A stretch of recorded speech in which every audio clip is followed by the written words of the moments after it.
We still have our temporary closure in Garland. This is DFW. Whether destination It's an easy place to get to. or starting point, You can get anywhere, coast to coast, border to border. a compass sets the course. All of our highways and thoroughfares go Both north and south, north to south. east-west highways. The Dallas-Fort Worth Metroplex sprawls out like spilled concrete noodles. It's the crossroads. Interstates twist in all directions.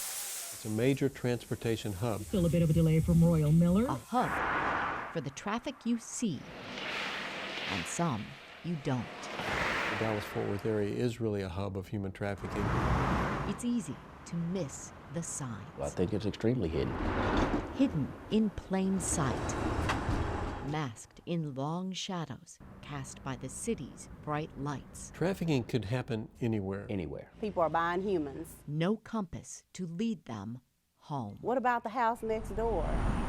This house, I was the one in the house next door. on an ordinary tree-lined street in an ordinary Dallas neighborhood. Looks just like your house, my house, and everybody passed us up. 20 years ago, it was Tanya Stafford's corner lot prison.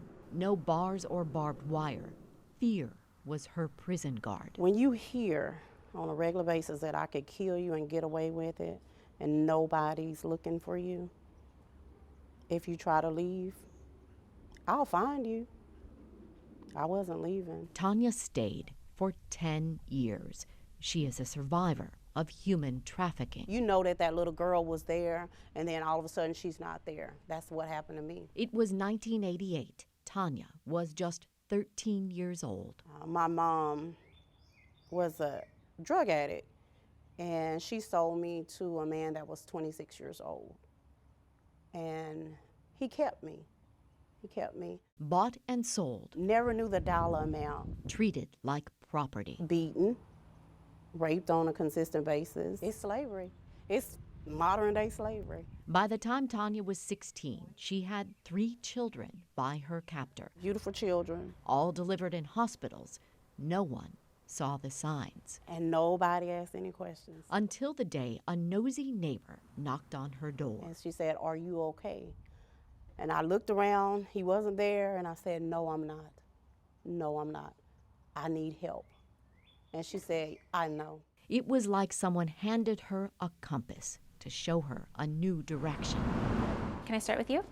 20 years later, That's really nice. at the University of North Texas, So I think you could move this to the left side design teacher Lisa Mercer so you could bring this down. was working on her master's degree, Be consistent. Follow your own set of rules. following an internal compass. Design isn't just about creating a pretty picture. Design can change the Like picture, that text box over here. make us see something we couldn't before. You really think about designers that they're really meant to solve problems. Focus on your layout of the rest of the section. So she focused her thesis on the problem of human trafficking. I thought, I'll just create this app and people can, survivors can push a button and law enforcement can like swoop in and save the day. I was so naive.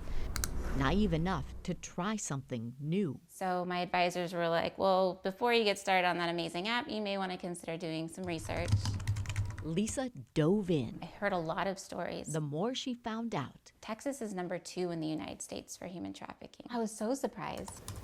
the more she wanted to know. And I think for me, the close association for my children and their age, it was just like, oh my, it was pretty shocking. Did you get your report card today, sweetie? As a mother of 3 young kids, Here, sweetie, sit right here. the subject matter Good job. hit close to home. I mean, they are just right at that age. 11 to 14 is the age range of most trafficked children. I-35 and I-10 are such a strong corridor for human trafficking. If trucking routes are known for human trafficking, The drivers knew about all the locations, she wondered what kept drivers from reporting it. and they all had a story about a young girl they recall knocking on the door of Riggs one night.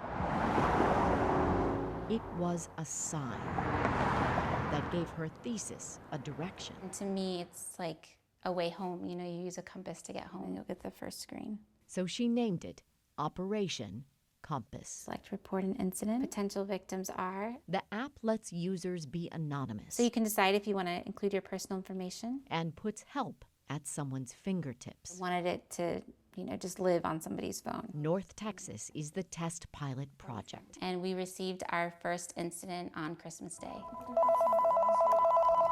Mosaic House. Reports are funneled through Mosaic Family Services. It has the potential for uncovering cases of human trafficking that may go uncovered. The Dallas-based not-for-profit helps victims of human trafficking. I tell people that I could walk out of this office or walk out of my house and see human trafficking and not be aware of it.